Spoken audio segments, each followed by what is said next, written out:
صلاتي ونسكي ومحياي ومماتي لله رب العالمين لا شريك له وبذلك أمرت وأنا أول المسلمين صدق الله العظيم. عزیزان گرامی، میرے محترم بھائیوں اور دوستوں،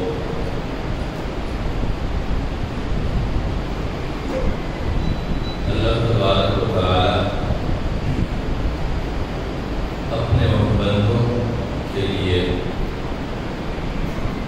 جو اپنے آپ کو اللہ رب العزت اور اس کے رسول کے اتباع گزار کہتے ہیں، انہیں اللہ رب العزت کی خوشنودی کے حصول کے لیے مختلف مواقع فراہم کرتا ہے، اور ان مواقع میں بندے کی آزمائش بھی اور اللہ رب العزت کے قربت کے حصول کے اسباب بھی۔ آزمائش اس اعتبار سے کہ انسانی زندگی میں اطاعت گزاروں کے لیے اور بندگی کرنے والوں کے لیے عبادات کے دو اقسام ہیں، ایک بدنی عبادات اور ایک مالی عبادات۔ بدنی عبادات یہ ہیں کہ انسان روزے رکھتا ہے، فرض نماز کی ادائیگی کرتا ہے، اس کے علاوہ نوافل کی ادائیگی کرتا ہے، اور کسی کے مدد کے لیے تبدور بھاگ دوڑ کرتا ہے۔ یہ سارے بدنی عبادات ہیں۔ اور مالی عبادات کہ وہ زکوٰۃ کی ادائیگی کرتا ہے، وہ کسی کی مدد کے لیے رقم خرچ کرتا ہے، کسی کی علاج کے لیے رقم خرچ کرتا ہے، کسی کے قرض کی ادائیگی میں رقم خرچ کرتا ہے، کسی کو کی ضرورت کی تکمیل کے لیے رقم خرچ کرتا ہے۔ اور اسی طرح حج کا عمل اور فریضہ ہے جس میں بدنی اور مالی دونوں عبادات یکجا ہو جاتے ہیں۔ اور اسی طرح قربانی کا عمل ہے، اس کے لیے بھی مالی عبادت ہے۔ اب ان مالی عبادات کے حوالے سے اللہ تبارک و تعالیٰ فرماتے ہیں لن تنالوا البر حتى تنفقوا مما تحبون، کہ کوئی بھی بلائی کے اور اچائی کے انتہا کو نہیں پہنچ سکتا یہاں تک کہ وہ اپنے محبوب مال میں سے خرچ کرے۔ اب محبوب مال اس لیے کہ وہ اپنی زندگی کے تمام تر محنت اور کاوشوں کے نتائج حاصل کر کے وہ اپنا مال کہلاتا ہے۔ ایک اعتبار سے اس مال کی نگرانی اور اس مال کو ترتیب سے استعمال کے اعتبار سے تو وہ مال کا مالک بھی ہے،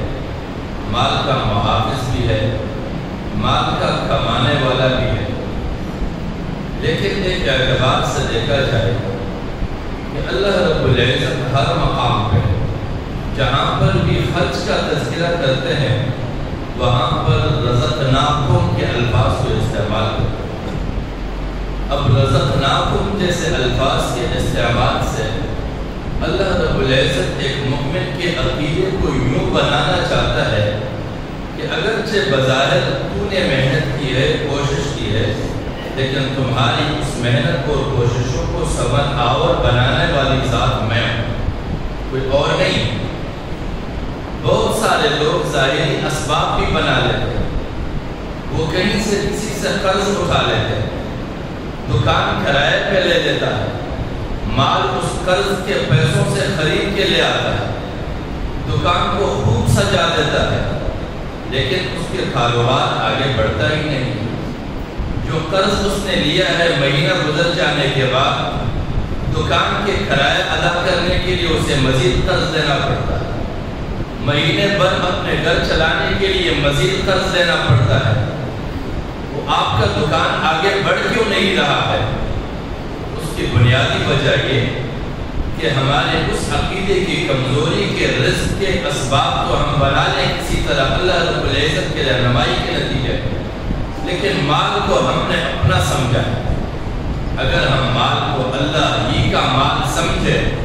اور اپنے آپ کو فقط ہم امین سمجھے، امین امانتدار کہ جس کے پاس امانت رکھوائی جائے اور صرف کہاں کیا جائے، جہاں جہاں اللہ رب العزت نے انفقوا اور تنفقوا کے الفاظ قرآن میں استعمال کیے ہیں وہ سارے مقامات اللہ کے مرضی سے مال کے استعمال کے مقامات، کیونکہ مال در حقیقت اللہ ہی کا ہے۔ وجہ کہ ہمارا اللہ کے ساتھ سودا ہو گیا اور یہ واضح الفاظ قرآن میں ہے سودا کے کہ مومن اور اللہ کے درمیان سودا ہو گیا ہے۔ اب مومن سوداگر ہے اور اللہ رب العزت خریدار ہے، الفاظ اسی طرح ہے، اور اللہ رب العزت جب خریدار بن گیا ہے تو اب قیمت اس نے روز محشر جنت کی صورت میں عطا کرنی ہے۔ یہ الفاظ بھی واضح ہے، جب سودا طے ہو گیا ہے، قیمت ادا ہونی ہے، مال ہم نے ان کی فرمائش کے مطابق صرف کرنا ہے ان کے خواہش پر، اور جب ہم مال ان کے بتائے ہوئے مقامات پہ صرف کریں گے تو قیمت کا حقدار ہے۔ اب ہم میں سے کوئی کسی دکاندار سے مال خریدے اور انہیں بتائے کہ یہ فلاں فلاں لوگوں کو دینا ہے، لیکن وہ ان کو دینے کے بجائے اپنی مرضی سے اسے بیچ دے یا اپنے من مانے لوگوں میں تقسیم کر دے اور پھر وہ خریدار سے مطالبہ کرے کہ میری قیمت مجھے ادا کر دو، تو کیا وہ اس قیمت کی وصولی کا حقدار ٹھہر سکتا ہے؟ کیونکہ اس نے مال کی ادائیگی میں خیانت کی ہے۔ لہذا اللہ رب العزت نے مومن کو مالی عبادات میں اللہ رب العزت سے قربت کے حصول کے مواقع بھی فراہم کیے، اور ایک اعتبار سے مومن کے لیے آزمائش کا مرحلہ بھی ہے کہ وہ مال کے ساتھ محبت کو اہمیت دیتا ہے، اپنے آپ پر گزری ہوئی مشقتیں اور تکلیفوں کو اہمیت دیتا ہے کہ میں نے بڑی محنتوں سے یہ سرمایہ جمع کیا ہے، خون پسینے کو بہا کر میں نے یہ جمع کیا ہے، لیکن اس پہلو کو وہ ایک طرف رکھے کہ میرے سارے خون پسینے کو نتائج کس نے فراہم کیے۔ جب اس پہلو کو ہم سر پہ نظر کرتے ہیں تو پھر ہم آزمائش میں پڑ جاتے ہیں۔ اسی لیے سنت ابراہیمی کی ادائیگی کے لیے جو قربانی ہے اس میں یہ دعا ہم قربانی کے موقع پر پڑھتے ہیں کہ انی وجہت وجہی للذی فطر السماوات والارض حنیفا، اور اس کے معنی کی جاتی ہے کہ بلا شبہ میں ہر باطل سے یکسو ہو کر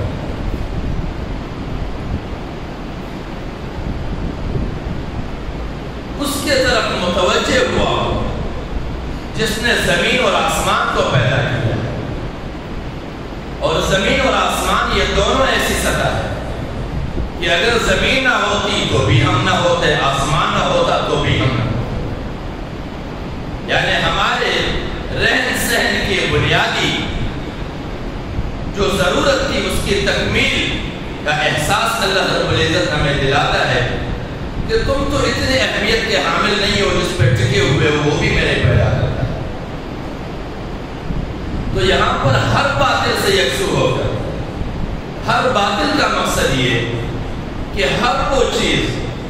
جو مجھے الہی پیروی سے غفلت میں ڈالے وہ باطل ہے، وہ ناحق ہے۔ اب مجھے اللہ رب العزت اور اس کے علاوہ میری توجہ کو بانٹنے والوں کے درمیان یہ فیصلہ کرنا ہے کہ میں نے اللہ رب العزت کی پیروی کرنی ہے یا پھر میں نے اپنے محبوب کو اختیار کرنا ہے جو میرے سب سے زیادہ قریب ہے، اور وہ دو چیزیں ہیں، میری جان بھی میرے قریب ہے اور میرا مال بھی میرے قریب ہے، کیونکہ میرا مال میرے جان کے بدلے میری جان کو کپانے کے نتیجے میں آیا۔ اگر ایک جان ہے تو دوسرا اس کا پسینہ ہے، اس کا خون ہے، اور یہ دونوں چیزیں اللہ رب العزت نے اس کو کہلایا ہے کہ حتیٰ تنفقوا مما تحبون، یہاں تک کہ تم اس چیز کو خرچ کرو جسے تم محبوب جانتے، سب سے زیادہ محبوب۔ اور ہم دیکھتے ہیں کہ یہ اتنی محبوب چیز ہے کہ اس کے لیے بھائی بھائی کا دشمن بن جاتا ہے، بیٹا باپ کا دشمن بن جاتا ہے، باپ کی عمر انتہا کو پہنچے تو بیٹا اس کی موت کے انتظار میں ہوتا ہے کہ زیادہ تاخیر نہ ہو جائے، پتہ نہیں اس کے مزید رشتہ دار پیدا نہ ہو، اور رشتہ داروں کے دشمن بن جاتے ہیں، لوگ اپنے ایمان کو گوا جاتے ہیں ناحق دعوے کر کے۔ یہ اتنی محبوب چیز ہے، اور اس محبوب چیز کو خرچ کرنے کے بعد اللہ رب العزت کی خوشنودی، یہ اس لیے نہیں نعوذ باللہ کہ اللہ رب العزت کو مال کی ضرورت ہے، ہماری ضرورت نہیں،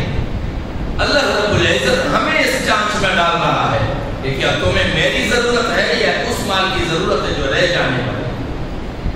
تمہیں میری ضرورت ہے جو تیرے شہر سے بھی تمہیں زیادہ قریب ہو، یا اس مال کی ضرورت ہے اس کا تمہارے شہر سے کوئی لینا دینا نہیں۔ اور عام طور پر ہم مانا کرتے ہیں کہ نحن اقرب الیہ من حبل الورید، اللہ رب العزت فرماتے ہیں کہ میں تیرے شہر سے بھی تمہیں زیادہ قریب ہوں۔ اس کا مقصد یہ نہیں ہے کہ یہ رنگ اتنا زیادہ قریب ہے اللہ رب العزت اس سے بھی زیادہ اندر ہے، نعوذ باللہ، نہیں، یہ بھی مانا کرتے ہیں، لیکن اس کا انتہائی معقول اور مناسب ترین معنی یہ ہے کہ جس شہر کو بچانے کے لالچ میں کئی سارے حربوں اور راستوں سے تم گزر جاتے ہو، بالآخر بھی موت آنی ہے، بچنا نہیں ہے تمہیں، اور رہنا ہے تیرے ساتھ تو مجھے ہی رہنا ہے، یہاں بھی میں تیرے ساتھ ہوں، آخرت بھی میں تیرے ساتھ ہوں۔ اگر تم شہر کو بچا لو، میری رضامندی کو نہ بچاؤ تو مرنے کے بعد کیا پاؤ؟ لہذا شہر کو اہمیت نہ دو، مجھے اہمیت دو، شہر کٹ جانے کے بعد بھی میں تیرے ساتھ ہوں، تیرے اخروی معاملات بھی میرے ساتھ، لہذا انی وجہت وجہی للذی فطر السماوات والارض حنیفا، کہ میں ہر باطل سے یکسو ہو کر اس ذات کے طرف متوجہ ہو گیا ہوں جس نے زمین اور آسمان کو پیدا کیا، وما انا من المشرکین، اور میں کسی کو بھی ان کے ساتھ شریک ٹھہرانے والا نہیں ہوں، چاہے پھر وہ میری ضرورتیں ہوں، میری خواہشات ہو، میری محبتیں ہوں، میری الفتیں ہوں، کوئی بھی چیز اس کے ساتھ شریک نہیں کر سکتا، جہاں بھی اس کا حکم متوجہ ہوا میں نے سب کچھ کو داؤ پہ لگا۔ قل ان صلاتی، پھر مزید ہمارا تصور کہ اگر میری نماز بھی اللہ کے لیے ہے، ونسکی، میری قربانی بھی اس کے لیے ہے، ومماتی، اور میری موت بھی اس کے لیے ہے، ومحیایا، اور میری زندگی بھی اس کے لیے، ومماتی، اور میری موت بھی اس کے لیے ہے، کس کے لیے؟ للہ رب العالمین، اس اللہ کے لیے جو تمام عالم کی پرورش کرنے والی ہے، کیونکہ اس عالم میں ایسے بھی ہے کہ جن کو اللہ رب العزت نے کمانے کی سرے سے صلاحیت ہی نہیں دی ہے، انہیں بھی رزق پہنچا رہا، لہذا اگر تم میں یہ صلاحیت دے دی ہے تو ساتھ میں تمہارے اندر یہ لالچ بھی پیدا ہوگی، اور میں لالچ تو نہیں، جو کھایا کھایا باقی چھوڑ دیا، لیکن ہمارے یہاں جو کھایا جو بچا اسے پھر سنبھال۔ اللہ رب العزت کی چاہت یہ ہے کہ جس طرح اللہ رب العزت مہربان ہے ہر کسی پر، اس کا نوازا ہوا ہر بندہ ہر اگلے انسان پر مہربان ہے، یہ صفات اللہ رب العزت کے ہم نے یوں ترتیب دی ہے کہ ایک ایک صفت کو ہم دن میں 1000 دفعہ پڑھتے ہیں تسبیحوں پر، ایک کو 1000 دفعہ، ایک کو 500 دفعہ، ایک کو 3000 دفعہ، یہ صرف پڑھنے کے لیے نہیں ہے، اگر پڑھا بھی جاتا ہے تو اس کا تصور یہ ہے کہ جو اس صفت کا معنی ہے اس کی طرف متوجہ ہو جاؤ، وہ بتانا کیا چاہتا ہے، اگر بار بار پڑھ رہے ہو تو بار بار متوجہ ہو جاؤ، صرف زبان پر گرداننے کا اس کا کوئی فائدہ نہیں۔ اگر اللہ رب العزت مہربان ہے تو وہ اپنے بندوں میں مہربانی چاہتا ہے، اگر وہ رحیم ہے تو اپنے بندوں میں رحم چاہتا ہے، یہ ساری صفات بندوں میں جب اس کا مظہر بنے گا وہ معاشرہ انسانی خیرخواہی پر مرتب معاشرہ ترتیب پائے گا، لیکن اگر ہم صفات کو صرف زبانوں پر ورد کے لیے رکھیں، وہ صفات ہم میں حلول نہ کر جائے، ہماری زندگیوں میں ان کی سرایت نہ ہو، تو پھر ہم چلتے پھرتے 2 پیروں کے حیوان تو ہوں گے لیکن وہ انسان نہیں بن پائیں گے جن صفات کے مظہر اللہ رب العزت انسانوں کو بنانا چاہتا ہے۔ اللہ کریم ہمیں توفیق بخشے کہ ہماری قربانی ہمارا رہن سہن، ہمارا خرچ کرنا، ہمارا کمانا، ہمارا دینا، تعاون کرنا، مدد کرنا، کسی پر احسان کرنا، یہ صرف اس ذات کے لیے ہو کہ اس کی خوشنودی حاصل ہو، بعد میں اس کے احسان کسی کو نہ جتایا جائے کہ ہم محنت بھی کریں، کمائے بھی، خون پسینہ بھی بہائے، مال بھی خرچ کرے، کوئی نتیجہ نہ ملے۔ یہ تو انتہائی افسوسناک مقام ہے کہ وہ ایک مثال عموماً مشہور ہے کہ ہندو تک بھی جائے اور عبادت کا کوئی نتیجہ بھی نہ ملے۔ تو اللہ رب العزت ہم پر خصوصی رحم فرمائے کہ ہمارا انجام ویسا نہ ہو کہ ہم خرچ بھی کریں، محنت بھی کریں، خواری بھی اٹھائیں، نتیجہ کچھ نہ ہو، ہاتھ خالی رہے، تو کوئی فائدہ نہیں اس طرح کی عبادات کی۔ اللہ کریم ہمیں ایسی عبادت کرنے کی توفیق بخشے کہ صرف اور صرف خالص اللہ کی رضا کے لیے ہو اور اس کی رضامندی یقینی بنیادوں پر ہمیں حاصل ہو، اور روز محشر ہم اللہ رب العزت کے انعامات کے واقعی حقدار کر سکیں۔ وآخر دعوانا